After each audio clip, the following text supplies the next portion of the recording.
Hi friends, আজ চলে গেছিলাম জুয়েলারি শপে। আজ মায়ের জন্য কিছু শাঁখা বাঁধানো দেখবো বলে। তো এটা আমি গিফট করছি মায়ের জন্য। তো চলে গেছিলাম কিছু শাঁখা বাঁধানো দেখার জন্য। দোকানদার একটা একটা করে দেখাচ্ছে আর আমরা একটা একটা করে দেখছি।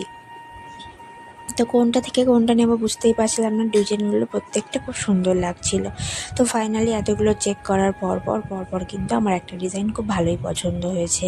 আর এটা কিন্তু আমার পিসি নিজের হাতে পরে দেখছিল কোনটা ভালো লাগছে কোনটা খারাপ। কারণ পিসি তো বিবাহিত, পিসির হাতে কেমন লাগছে দেখছিল। মা আসতে পারেনি কিছু কারণবশত।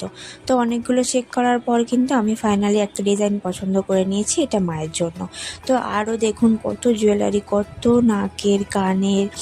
আমি তো ভাবছিলাম কোনটা ছেড়ে কোনটা নেব, কিন্তু কি করা যায়, আমি শেষ পর্যন্ত নিজের জন্য একটা হার নিয়েছিলাম। এটা কিন্তু আমার ঠাম্মি গিফট করেছে আমাকে।